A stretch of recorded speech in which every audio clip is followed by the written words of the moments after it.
take them off, initially just to keep it from losing any moisture, and then I'll go back and cut much closer to the axillary bud, just so I don't have this long leaf petiole sticking out there.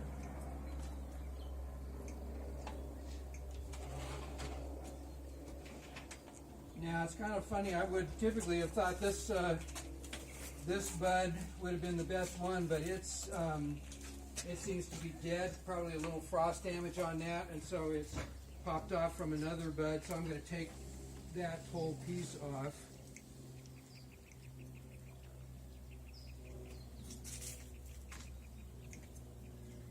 And then this stuff's also new.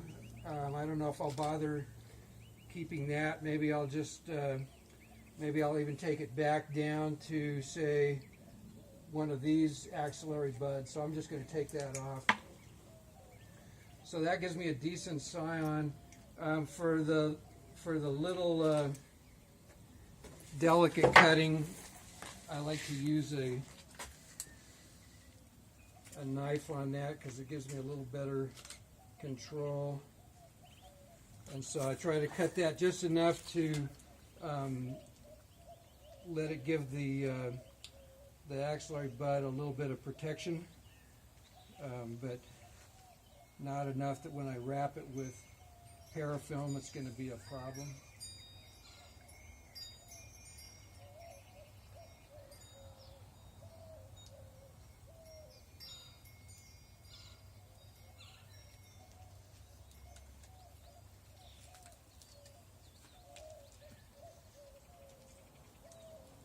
And then what I'm going to do is wrap this in parafilm after I wipe it down with some rubbing alcohol just to keep it clean. We're doing surgery, and I don't know how important that is, but that's what the guy that I learned from his tutorials always did. So, seems like a good idea to me. And the parafilm up the whole scion is to just keep it from drying out? Yeah.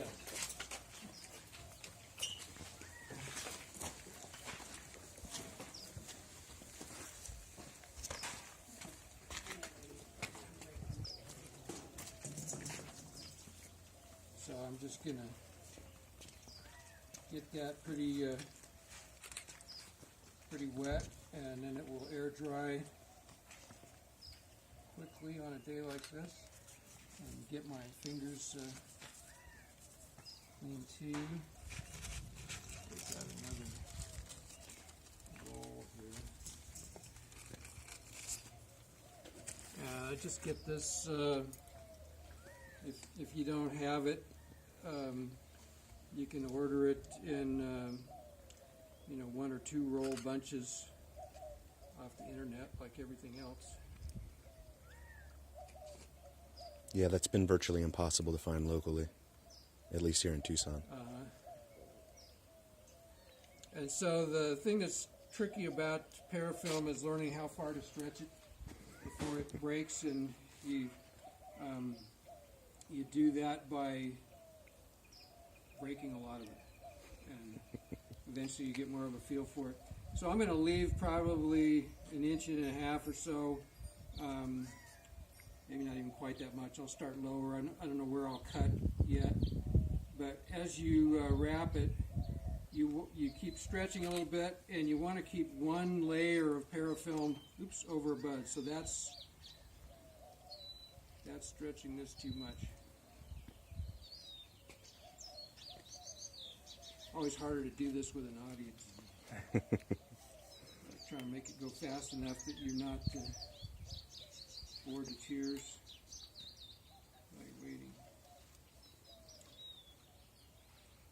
So I stretch it out a little bit. I get it right up to the bud, and then I get one layer over the buds, and then try to overlap the next one, because the parafilm is very breakable, as we demonstrated, and the buds can grow through it, but you don't want to make it any harder on them than you have to.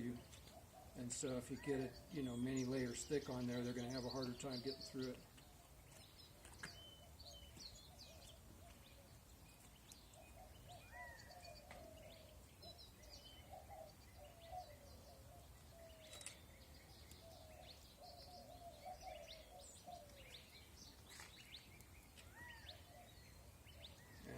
Probably was too stingy with my parafilm there, and maybe I'll get to the end and maybe I won't.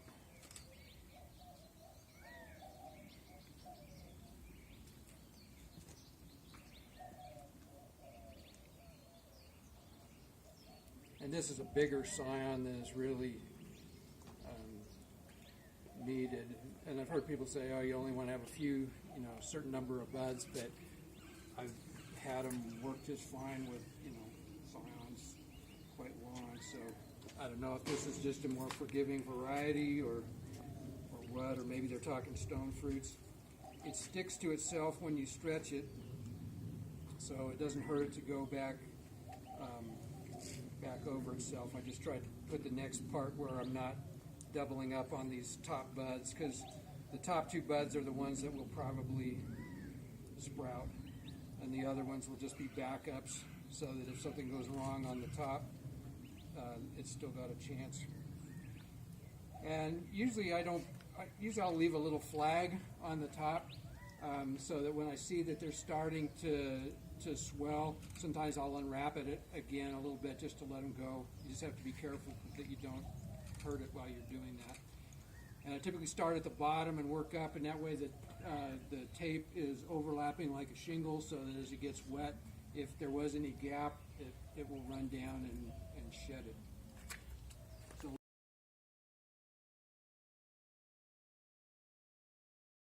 that's obviously going to be better. And then also, if you can get a scion that is really vigorous and growing already at a good clip, they seem to hardly slow down. So on this part, now that I'm overlapping, I'm not worrying about the only one layer over the bud rule. I want it wrapped pretty tightly. And since this is a little bigger, it would probably be fine, but I'll just show you the rubber band thing also. This will ensure that you get good pressure, good fit. You can start either way. You can start at the top, you can start at the bottom. Maybe I'll start at the bottom just because it will give me easier time when I tie it off at the top. And the rubber bands are just, they're fussy, and you usually have to take a few passes at them to get them to do what you want. I'm trying to catch that end so it's tight. You don't want to stretch them too tight, but they've got to be tight enough to grip it. And you don't want to go above where your rootstock is, because there's no point in just squeezing the scion for fun.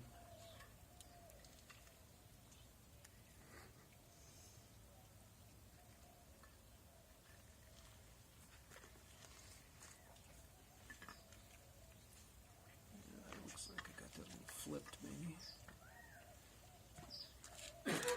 Which doesn't matter, it's just aesthetic, but it offends my sense of aesthetics. But there it is.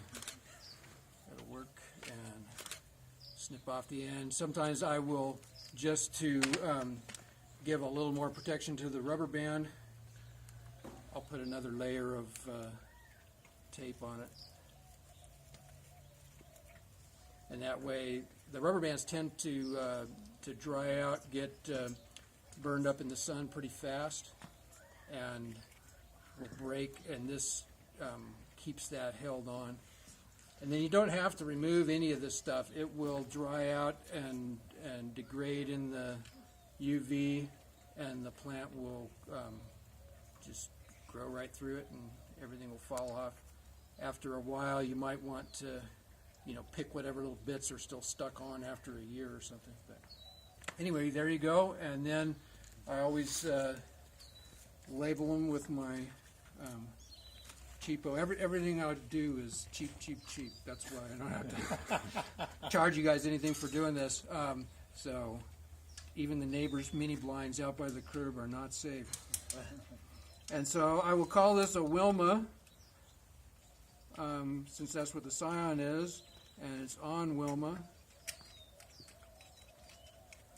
And the date is the 21st.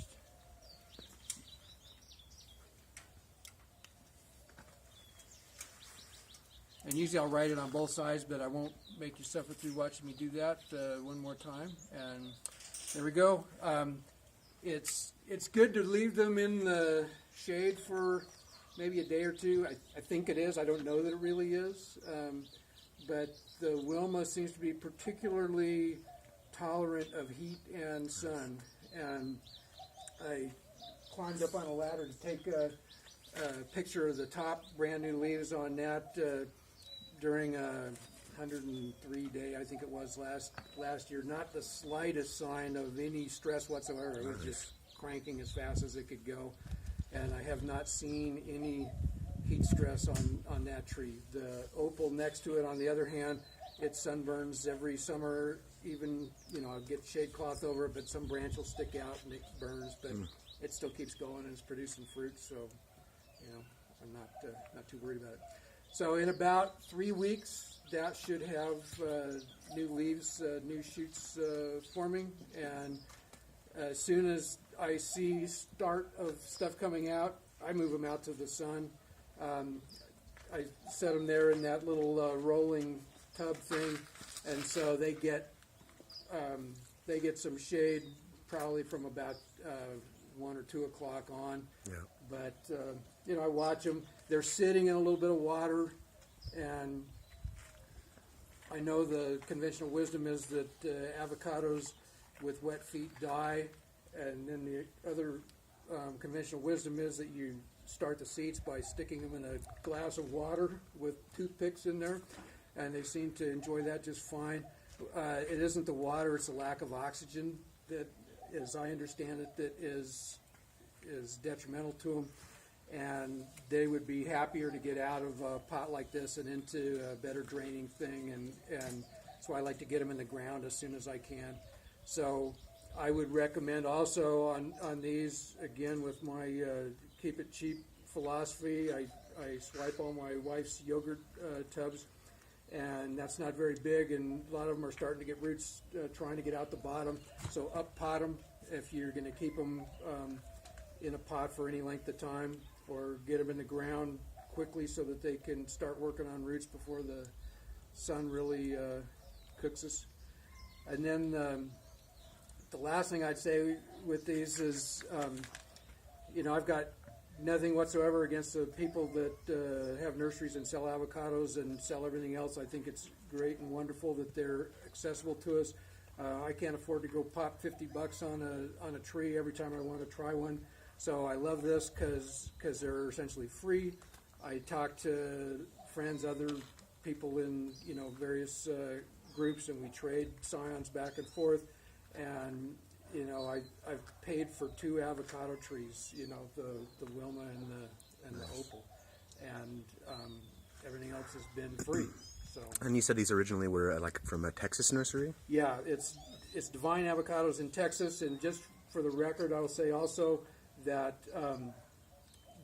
Brazos Bell and Wilma are genetic clones. They're both from a tree in Texas, a seedling tree that